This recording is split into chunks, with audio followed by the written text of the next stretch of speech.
Hello students, इससे पहले हमने दो प्रॉपर्टी प्रूफ की है। First shifting theorem, first shifting property, और सेकंड है आपकी change of scale property. Third है हमारी second shifting property. Second shifting property क्या होती है? If Laplace of f t is equal to f s, ये हम जानते हैं a is greater than zero, then Laplace of G T is equal to, हमें क्या प्रूफ करना है? e to the power minus a s f of S.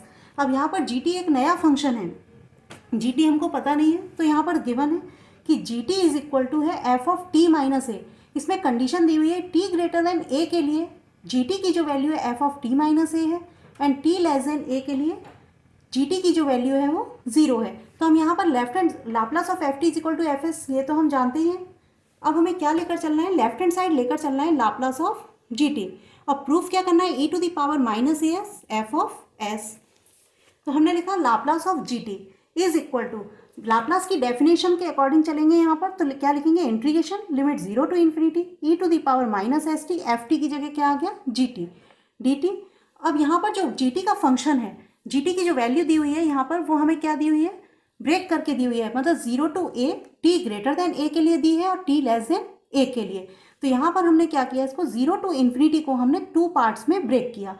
इसे हम लिख सकते हैं zero to a and a to infinity, क्योंकि t greater than a and t less than a के लिए वैल्यू हमें गिवन है। तो जीरो टू ए मतलब t लेस देन ए पर फंक्शन की वैल्यू क्या है? gt की वैल्यू जीरो। पहले हमने जीरो टू ए लिखा एंड ए टू इन्फिनिटी, तो e to the power minus s t g t, e to the power minus s t g t. अब यहाँ पर t लेस देन ए पर function क्या है हमारा? जीरो, gt की वैल्यू। तो ये पूरा टर्म्स आपका जीरो हो जाएगा, plus integration limit e to the power minus s t. यहाँ पर t ग्रेटर देन ए पर, t ग्रेटर देन ए पर जो जी टी की वैल्यू है वो हमें क्या गिवन है? F of T minus a. तो हम लिखेंगे f of T minus a. अब इसमें ये हो गया integration a to infinity e to the power minus s t f of T minus a d t, इतना आ गया। अब इसके बाद हम इसको किससे करेंगे? सब्स्टिट्यूशन से। तो यहाँ पर अगर हम t minus a is equal to क्या लिख दें? u, कोई दूसरा वेरिएबल लिया हमने, t से हम इसको u में कन्वर्ट कर रहे हैं, तो यहाँ पर dt इज इक्वल टू क्या होगा? du हो जाएगा, क्योंकि हमें ये f ऑफ t माइनस ए का फंक्शन है, इसको f ऑफ t का फंक्शन बनाना है। तो फंक्शन हम कैसे बना सकते हैं? यहाँ पे e to the power minus s t तो फिक्स है, इसमें कोई चेंज नहीं करना है। चेंज किस में करना है? यहाँ पर जो t माइनस ए का फंक्शन है इसको एफ टी डी टी के फॉर्म में लाना है। तो इसके लिए हमने t माइनस ए को u लिया, इसे डिफ्रेंशिएट किया, तो d t is equal to constant zero हो जाएगा, डी यू आ गया। Integration limit zero to infinity हो जाएगा, क्योंकि यहाँ पर लिमिट t की है। जब t इज इक्वल टू ए रखेंगे, t इज इक्वल टू ए रखेंगे यहाँ पर, तो u इक्वल टू क्या आ जाएगा? जीरो। तो ये हो गया जीरो। जब t is equal to infinity रखेंगे तो u इक्वल टू क्या आ जाएगा? Infinity. t equal to infinity, infinity में कुछ भी प्लस करेंगे माइनस करेंगे इन्फिनिटी रहेगा। लिमिट क्या हो जाएगी? Zero to infinity e to the power minus s, t is equal to क्या हो जाएगा यहाँ से? a plus u, a plus u, तो a plus u f of t minus a, t minus a equal to u f u d t is equal to d u. इसे हम लिख सकते हैं integration limit zero to infinity. इसमें हम क्या लिख सकते हैं? E to the power minus a s and e to the power minus s u, e to the power minus a s, e to the power minus s u f u d u. अब इसको हम definite integral की property से हम variable change कर सकते हैं। तो वेरिएबल चेंज करेंगे तो limit zero to infinity integral पे e to the power minus s t, जो u है, u से हमने किस में कन्वर्ट किया? इसको t में। तो यहाँ पर e to the power minus s t, इसको हमने इंटरचेंज कर दिया, यहाँ पर लिखा e to the power minus a s, e to the power minus a s f t, u को t से रिप्लेस किया, डी यू का डी टी, डेफिनेट इंटीग्रल की प्रॉपर्टी से। अब हमने यहाँ पर इसको एस टी को बाहर क्यों लिखा है? क्योंकि हमको डेफिनेशन बनाना है ये, और हमें प्रूफ क्या करना है? E to the power minus a s f of s. तो एफ ऑफ एस कब बनेगा? जब यहाँ पर integration limit zero to infinity e to the power minus s t f t d t होगा, तब ये एफ ऑफ एस की डेफिनेशन बनेगा। तो यहाँ पर हमने क्या लिखा? Limit zero to infinity e to the power minus s t, इसको हमने बाहर लिया, और जो कांस्टेंट है e to the power minus a s, e to the power minus a s f t d t, इसको हमने एफ टी के साथ लिया। अब हम इसे लिख सकते हैं Laplace of e to the power minus a s, constant है e to the power minus a s को हम बाहर लिख सकते हैं, sorry Laplace integration limit 0 to infinity e to the power minus s t. अब e to the power minus s t fix हो गया और एफ टी की जगह पे क्या आ गया, e to the power minus a s f of t d t. तो यहाँ पर इंटीग्रेशन फिक्स है, इंटीग्रेशन की लिमिट क्या है 0 to infinity, e to the power minus s t fix है, डी टी फिक्स है। डेफिनेशन एफ टी की जगह क्या आ रहा है, e to the power minus a s f of t. तो हमने लिखा Laplace of e to the power minus a s f of t. अब e to the power minus a s, जब हम t, यहाँ पर t का function है तो यहाँ पर उसमें s क्या रहेगा आपका कांस्टेंट, तो e to the power minus a s हमने बाहर निकाल लिया, कांस्टेंट हो गया ये। और लाप्लास ऑफ एफ टी, ये हम क्या जानते हैं, एफ ऑफ एस होता है, ये आ गया एफ ऑफ एस।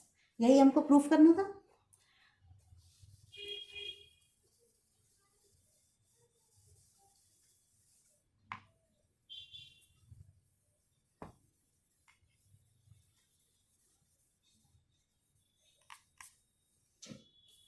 तो हमारा प्रूफ क्या हुआ है, Laplace of ji t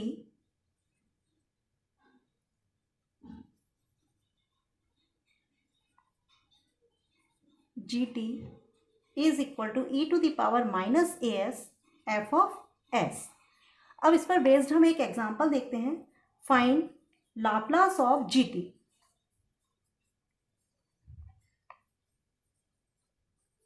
where gt is equal to e to the power t minus a when t is greater than a and 0 when t is less than a।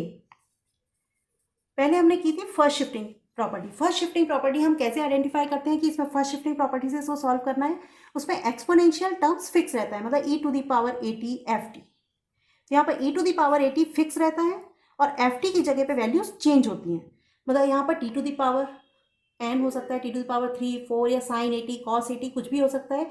इसी तरह से second change of scale property हमने पढ़ी थी, उसमें क्या था 1 upon f of s upon a आता है और Laplace of f of a t, मतलब एफ ऑफ ए टी की वैल्यूज आपको निकालनी होती है और एस का फंक्शन हमको गिवन होता है, तो हम एस को एस अपॉन एस बाय ए से रिप्लेस करते हैं। इसी तरह से हम कैसे पहचानेंगे कि हमको सेकंड शिफ्टिंग प्रॉपर्टी से करना है, इसके लिए जो जी टी दिया होगा वो function of T minus a के फॉर्म में दिया होगा और लिमिट ब्रेक करके दी होंगी t less than a t greater than a. यहाँ पर ए कांस्टेंट है, ए की वैल्यूज चेंज हो सकती हैं, टी ग्रेटर देन 1, 2, 3 इस टाइप की वैल्यूज आ सकती हैं, या pi by 2, pi by 3, pi by 4 इस टाइप की भी वैल्यूज आ सकती हैं, या टी माइनस ए या टी माइनस 1, मतलब किसी भी फॉर्म में दिया हो सकता है, लेकिन फंक्शन किसका होगा एफ ऑफ टी माइनस ए। मतलब जो g T is equal to, जो प्रॉपर्टी हमने की थी उसमें क्या था, g T is equal to function of T minus a. तो यहाँ पर अगर हम कंपेयर करते हैं सेकेंड शिफ्टिंग प्रॉपर्टी से, तो function of T minus a is equal to यहाँ पर क्या है e to the power t minus a. तो यहाँ पर अगर हम कंपेयर कर रहे हैं तो function of T minus a क्या है, e to the power t minus a. इसको अगर हम लिखें फंक्शन ऑफ टी तो क्या हो जाएगा ई टू द पावर टी, क्योंकि सेकेंड शिफ्टिंग प्रॉपर्टी में हमको लाप्लास ऑफ जी टी निकालना होता है और लाप्लास ऑफ जी टी क्या होता है e to the power minus a s f of s, यही हमारी प्रॉपर्टी होती है। तो एफ ऑफ एस कैसे आएगा, जब हम लाप्लास ऑफ एफ टी निकालेंगे। तो लाप्लास ऑफ एफ टी मतलब एफ टी कितना है यहाँ पर e to the power t. क्या समझ में आया कि g T is equal to, ये जो वैल्यू दी है ये किसकी दी है, f of T minus a की, टी ग्रेटर देन ए। जो सेकेंड शिफ्टिंग प्रॉपर्टी में हमने पढ़ा है g T is equal to function of T minus a, तो टी माइनस ए की value t greater than a, t less than a पर। तो यहाँ पर f of T minus a जब हम कंपेयर करेंगे change of second shifting property से, तो function of T minus a होगा e to the power t minus a. यहाँ से f t is equal to क्या आ जाएगा ई टू द पावर टी। अब हम इसका जो भी फंक्शन ऑफ टी होता है उसका हमेशा लाप्लास लेते हैं, तो लाप्लास ऑफ एफ टी मतलब Laplace of e to the power t, ये हो जाएगा 1 upon s minus a is equal to यहाँ पर क्या है 1। तो हमें किसका फंक्शन मिला, एस का, ये हो गया एफ ऑफ एस। अब हम लिखेंगे by using second shifting theorem, by using second shifting theorem क्या हो जाएगा, Laplace of ji t, second shifting theorem यहाँ से क्या हो जाएगा, Laplace of G T is equal to e to the power minus a s f of s, e to the power minus a s, a is equal to यहाँ पर कितना है, ए की जगह ए ही है तो ए ही रहेगा, A S T minus a, तो ए की जगह ए है, और एफ ऑफ एस कितना है 1/s-1, यही आपका आंसर हो गया। इसी तरह से अगर हम दूसरा एग्जांपल लें, find Laplace of G T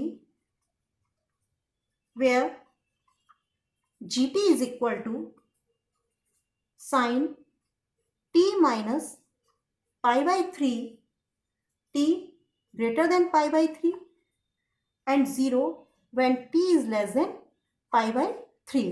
तो इसके सॉल्यूशन में हम सबसे पहले क्या कंपेयर करेंगे कि यहाँ पर फंक्शन ऑफ t कितना है।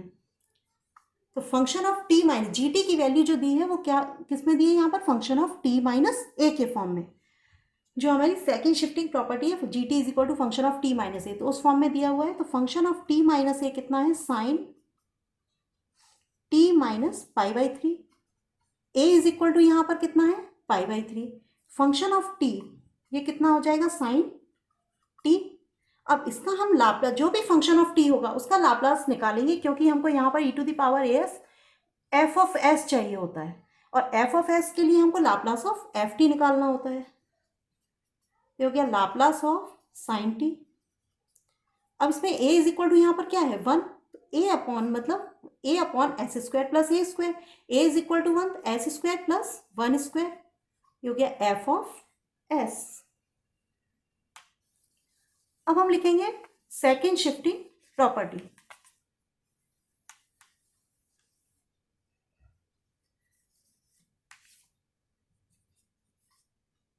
Bye using second shifting property. Second shifting property होती है Laplace of G T is equal to e⁻−as F of S, Laplace of G T is equal to e⁻−as, a is equal to यहाँ पर compare जब करेंगे तो F of T minus ए मतलब t minus pi/3, तो यहाँ पर लिखेंगे हम pi/3s and F of S कितना है 1/s² प्लस 1, ये हमारा आंसर हो गया। तो ये हमारी change of second shifting theorem थी। इसके बाद हम नेक्स्ट वीडियो में डेरिवेटिव की प्रॉपर्टी पढ़ेंगे। तब तक के लिए थैंक यू।